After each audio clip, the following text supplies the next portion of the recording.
My daughter's fiancé had no idea I owned the hotel chain he'd been hired to manage. He'd spent 2 years believing I was a retired maintenance man who fixed leaky faucets for a living. One afternoon, he invited me to lunch with his parents to clear the air before the wedding.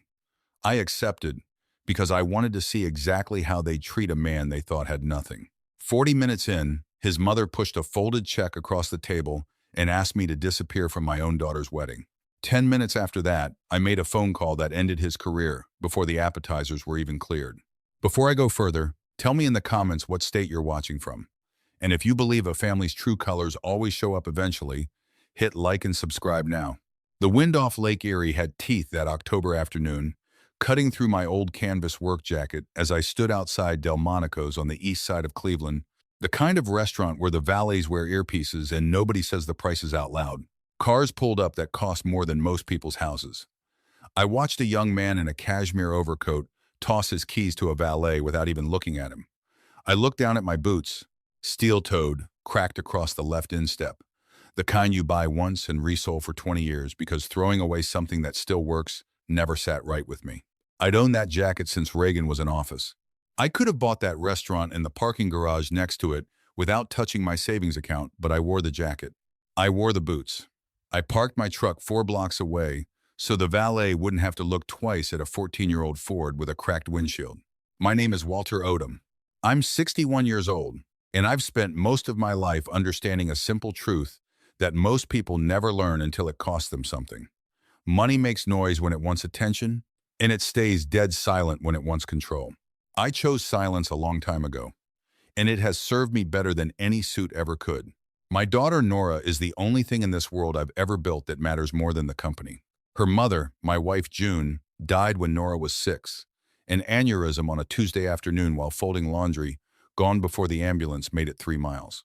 I raised that girl alone in a 2-bedroom rental above a hardware store I didn't own yet, worked nights, stocking shelves, and by the time she was in high school, I'd turned 4 failing motels off the interstate into the beginning of what's now Meridian Hospitality Group, 41 properties across 9 states. Nora doesn't know the number 41. She's never needed to. 18 months ago, she brought home a man named Preston Coyle. Handsome in the practiced way, the kind of handsome that comes from a personal trainer and a dermatologist rather than genetics. He worked in hotel management, he told me. Still climbing, still paying dues, though the watch on his wrist said otherwise from the very first handshake. He looked at my hands when we met, calloused and thick-knuckled, and I watched something close behind his eyes, a door shutting on a room he decided wasn't worth entering. From that day forward, he spoke to me the way you'd speak to a man fixing your dishwasher. Polite, brief, utterly uninterested. I let him believe what he wanted to believe. I told him I'd worked maintenance for 30 years before retiring, which was true enough if you squint, since I still carry a tool belt in my truck and fix things with my own hands because sitting still has never suited me. I never corrected the rest. I wanted Nora loved for exactly who she was, not for the trust her mother's life insurance built or the last name that sits quietly atop 41 deeds. 6 months ago, Preston got the call that changed everything, or so he thought. He was named general manager of the Ashford Grand, our flagship property downtown, a 190-room historic hotel with marble floors and a lobby bar that's been written up in 3 different magazines. He came to Sunday dinner practically floating, talking about the corporate ladder, about how this was the property that would put him on the map. He had no idea the map already had his name circled by people he'd never met, because I'd asked to see the candidate file before the board ever voted. I approved his hiring myself, from behind a wall of shell entities and a family trust that keeps my name off every public document tied to that company. I wanted to see what kind of man my daughter had chosen when he thought no one important was watching. What I saw over those 6 months disturbed me more than I let on. Expense reports that didn't quite balance. A catering invoice for an event that never appeared on any calendar. Nothing dramatic, nothing you'd catch unless you were looking, but I've spent 40 years reading a balance sheet the way other men read a face, and something in Preston's numbers had a tell to it. Small and consistent, like a man skimming cream off milk and hoping nobody counts the bottles. I said nothing. I watched. 3 weeks ago, Preston asked Nora to marry him on the rooftop of the Ashford Grand with a string quartet he billed to the hotel's marketing budget, which I only learned later. Nora called me crying, happy tears, and asked if I'd come meet his parents properly before the wedding, clear the air, get everyone comfortable. Preston's mother, Diane, made the invitation herself, calling my house directly, her voice dripping with a kind of rehearsed warmth that made my skin crawl a little, the way a salesman's smile does. I said yes. I needed to know exactly what my daughter was marrying into. The private room at the back of Delmonico's had a low, heavy door that the hostess pulled shut behind me once I stepped through. Preston's father, Roland Coyle, sat at the head of the table in a navy suit that had clearly never seen a dry cleaner's discount rack, a gold watch catching the light every time he moved his wrist, which was often. Diane sat beside him in a cream dress, pearls stacked at her throat, her lipstick perfect enough to look painted on rather than applied. Preston sat across from them, already working through a glass of something amber, and he didn't stand when I walked in. Neither did his parents. Nora wasn't in the room yet. Preston mentioned she was parking the car, some garage 2 streets over because the valet line was backed up, though I noticed his own car had gone straight to valet. I sat where they gestured, the seat at the far end, closest to the door, as far from the family as the table would allow. The interrogation started before the breadbasket arrived. Diane leaned in first, her voice honeyed and cruel in the particular way only certain women in certain zip codes have mastered. She asked how I was managing my little apartment through the winter months, emphasizing little the way you'd emphasize a stain on a tablecloth. I told her I owned a house, a modest 3-bedroom in Lakewood I'd lived in for 22 years, and she smiled like I'd confirmed something she already suspected. Roland complained, unprompted, about how draining it was maintaining their place in Naples during hurricane season, how they were thinking of adding a 4th bathroom just for guests. He asked me point blank what exactly I'd done for a career, looking at my hands the same way his son had 18 months earlier. I told him the truth, the shorthand version. I told him I'd spent my life in property, maintenance, and management, fixing what was broken, keeping buildings running. Every word of that was accurate. I simply left out the part where I owned the buildings. Roland let out a short laugh through his nose and glanced at Diane. A private little exchange of superiority passed between them like a note in class. Preston shifted in his seat, jaw tight, and wouldn't look at me directly, the way you avoid looking at something you're ashamed to be associated with in public. The table filled with talk of golf memberships and a ski chalet in Aspen and a cousin's yacht, every sentence a small blade meant to remind me exactly where I stood in their hierarchy. I said very little. I drank my water and watched, the way I've watched contractors try to overbill me for 40 years, patient, unbothered, waiting for the moment the numbers stopped adding up in their favor. The entrees came and went untouched by Roland. He set down his fork with a deliberate little click against the china, reached into his jacket, and produced a folded check, sliding it across the white tablecloth until it stopped an inch from my plate. I looked down at it, then back up at him. I asked what it was. Roland didn't blink. He told me it was $15,000. A gift, he called it. Generous, he called it.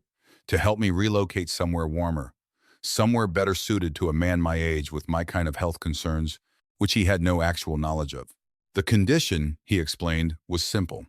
I would tell Nora I decided to move south, that I wanted to spend my remaining years somewhere with better weather, and I would not attend the wedding.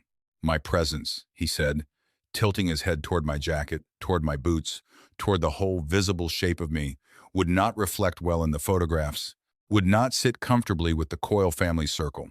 He said Preston had worked too hard to build the right image to have it complicated by a father-in-law who looked, in his words, like he'd wandered in from a bus station. My heart didn't race. It did the opposite. It slowed, the way it always does right before I make a decision I've already made peace with. I asked him why he thought I'd ever agree to that.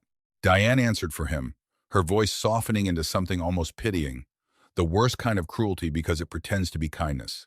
She said Preston had a real future ahead of him, that he was already being discussed for a regional director position, that a man in his trajectory couldn't be seen bringing a maintenance worker to family functions, couldn't be photographed at his own wedding, standing next to someone in a canvas jacket. She said it wasn't personal. It was practical. I turned to Preston. I asked him directly if he agreed with his parents. I asked him if he wanted me gone from my own daughter's wedding. He looked up from his glass, and for 1 second I saw something almost like guilt cross his face before it hardened back into resolve.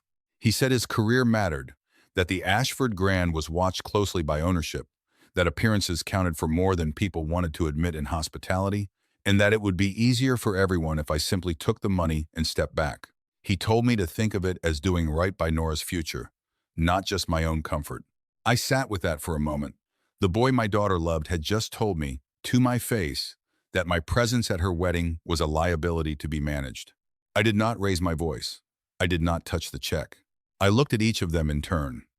Roland's smug satisfaction, Diane's practiced pity, Preston's cowardice dressed up as pragmatism, and I understood with total clarity that none of them had the faintest idea who they were sitting across from.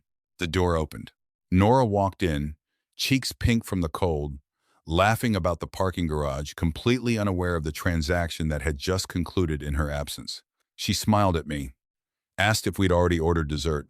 Before anyone could speak, I slid the folded check off the table and into my jacket pocket in one smooth motion. Roland and Diane traded a satisfied glance. Preston exhaled, quiet and relieved, certain the problem had solved itself. They believed I'd taken the money. They believed the poor old man had folded. I looked at my daughter, radiant and trusting and completely undeserving of the people at that table, and I stood up slowly. I reached into my pants pocket, pulled out a $1 bill, smoothed the creases with my thumb, and set it down in the exact center of my plate. I told Preston it was for the water, since I hadn't touched anything else on the menu. I turned to Nora and told her I was feeling tired, that the cold had gotten into my joints, and I needed to head home and rest. She hugged me tight, offered to drive me, and I kissed the top of her head and told her to stay, to enjoy the evening, that I'd call her in the morning. I walked back through the restaurant, past the clinking glasses and the low murmur of money talking to itself, pushed through the heavy doors, and stepped into the Cleveland wind. It didn't touch me. The tired old man I'd been for the last hour peeled off somewhere around the second block, and by the time I reached my truck, my spine had straightened and my hands had stopped shaking with the effort of staying calm. I pulled out my phone and called Marcus Webb, my attorney of 26 years, the only man outside my accountant who knows the full architecture of what I own. He picked up on the first ring. I didn't bother with hello. I told him they'd taken the bait, that Preston had just confirmed, out loud, in front of witnesses, that he wanted me erased from my own daughter's life for the sake of his image. I told him to pull every financial record tied to Preston Coyle's tenure at the Ashford Grand, every vendor contract he'd signed off on, every expense report, going back to his first day. I sat in the cab of that truck outside a restaurant that thought it knew exactly what I was worth, and I felt the particular quiet satisfaction of a man who has just watched someone hand him the exact rope he'll need later. 2 days after that lunch, I drove downtown, parked in the reserved underground space that's had my initials stenciled on the concrete for 11 years, and rode the private elevator up to the 14th floor of the building most people know as Meridian's corporate headquarters, and almost nobody connects to a man in a canvas jacket. Marcus was already waiting in the conference room, files stacked in front of him, his tie loosened the way it gets when he's found something he doesn't like. He didn't ask how the lunch went. He already knew, because I'd told him everything on the phone. He slid the first folder across the table. I took off my jacket, draped it over the chair, and sat down to look at the last 6 months of my daughter's fiancé's career laid out in black and white. I built Meridian Hospitality out of desperation. Not ambition, not at first. 34 years ago, after June died, I had a 6-year-old daughter, $11,000 in savings, and a mountain of medical bills from the 2 years before the aneurysm. The specialists, nobody could name what was wrong in time to stop it. I bought a condemned 12-room motel outside Toledo at auction for almost nothing, because nothing was all I had. I gutted it myself, nights and weekends, working my day job hauling drywall until I could afford to make the motel my only job. I kept Nora in a playpen behind the front desk because daycare wasn't in the budget. I turned that one motel into 3 into 11, over 3 decades, into 41 properties spanning 9 states, including the Ashford Grand, the crown jewel, the one I'd handed to a stranger my daughter loved because I wanted, more than anything, for her to have a normal life where her father wasn't a name in a business magazine. 4 years ago, my cardiologist told me my heart needed less stress, not more, and I made the decision to step back entirely. I placed my controlling interest, 68% of the company, into an irrevocable trust managed by Marcus and a small board I selected personally, and I scrubbed my name from every piece of public-facing paperwork the business generates. To the world, Meridian Hospitality is run by professional executives and owned by an anonymous family trust. To me, it's still the 12-room motel I gutted with my own hands, just bigger. Preston had spent 6 months as general manager of my flagship hotel with absolutely no idea that the retired maintenance man at his fiancé's dinner table controlled every decision above his pay grade, including his own. Marcus and I worked through the files for 3 hours. The pattern I'd suspected turned out to be worse in practice than in theory. Preston had been quietly inflating vendor contracts, routing a portion of catering and events spending through a company that, buried 3 layers deep in ownership records, traced back to a business address shared with his own apartment. Small enough at first to look like rounding errors. Over 6 months, it added up to just under $200,000, skimmed off the top of a hotel that employed 140 people who depended on that revenue staying honest. I asked Marcus one question. I asked him if it was enough to end him. Cleanly, legally, permanently. Marcus looked at me over his glasses and told me it was more than enough. He told me the board would need to see it by Thursday if I wanted it handled before the wedding, which was 11 days out. I told him Thursday was fine. I told him I wanted every dollar traced, every signature verified, and I wanted it airtight enough that there'd be no room for Preston or his father to spin a story about misunderstandings. The following week moved with the particular silence of a trap being finished rather than sprung. Marcus assembled the forensic accounting. The board, none of whom had ever met me in person, only knew me as a set of initials on a trust document, reviewed the findings in a closed session, and authorized immediate termination and referral to the district attorney's office for prosecution. I didn't attend that meeting. I didn't need to. I'd built the systems that caught him decades before he was ever born, and now those systems were simply doing what I designed them to do. Nora called me the night before the wedding rehearsal, her voice cracking in a way that broke something loose in my chest. She told me Preston had been arrested that afternoon at the hotel, walked out in handcuffs past the front desk he used to swagger behind, in front of guests checking in for a conference. She told me the police said something about embezzlement, about an anonymous ownership group filing charges, and she didn't understand any of it, and she wanted to know if I'd heard anything. I drove to her apartment that night. I sat with her on her couch while she cried, and I made the decision, right there, holding my daughter while she shook, that the time for the old man in the canvas jacket had ended. I told her the truth. All of it. I told her about the 12-room motel and the playpen behind the front desk. I told her about the trust, about the 41 properties, about the fact that her fiancé had spent 6 months running a hotel her own father owned, without either of them knowing the other held the whole board in his hand. I told her about the lunch, about the check Roland slid across the table, about what Preston had said when I asked him directly if he wanted me gone from her wedding. She was quiet for a long time after that. Then she asked me why I'd never told her. I told her the same thing I've told myself for 30 years. I wanted her loved for exactly who she was, not for what her father built. I told her I was sorry that lesson had cost her this much, and she put her head on my shoulder and cried harder. Not for Preston, I understood eventually, but for the 6 months she'd spent building a future with a man who'd shown her, given the smallest bit of power, exactly who he really was. The wedding didn't happen. Roland called Marcus's office 4 times that week, first threatening, then pleading, then offering, absurdly, to return the $15,000 check as though that would undo a felony charge. I never took his calls. There was nothing left to negotiate. Preston pleaded guilty 8 weeks later to reduce his sentence, avoided a trial, and is currently serving 18 months with restitution obligations that will follow him for years after he's out. Roland and Diane's name, once good for a table at any restaurant in 3 counties, now opens fewer doors than it used to. Word, traveling the way it does among people who measure each other by proximity to money and consequence. 6 months have passed since that lunch at Delmonico's. Nora moved back into my house for a while, into her old bedroom, the one with the height marks still penciled on the doorframe from when she was small enough to need me to lift her up to make the mark herself. We sat most evenings at my kitchen table, the same scarred oak table I bought secondhand 30 years ago and never replaced because replacing it never once occurred to me. And we talked through all of it. Slowly, the way you clean out a wound you finally have time to look at properly. She's found work now at a community literacy program downtown, teaching adults to read, something she says makes her feel useful in a way 3 years at a marketing firm never did. She asked me once why I still drive the same 14-year-old truck when I could buy a fleet of anything I wanted. I told her a house is just wood and drywall, But a home is the place you carried someone's height. Marks up a door frame every August until they got too tall to need your help anymore. I told her no amount of money buys that kind of history, and moving into something bigger and colder wouldn't make either of us any richer in the ways that matter. The company runs cleaner now. Marcus and I brought in a new general manager for the Ashford Grand, a woman named Priya who'd spent 15 years in hospitality without ever once trying to skim a dollar that wasn't hers, and the culture at that hotel has shifted the way water clears once you stop stirring mud into it.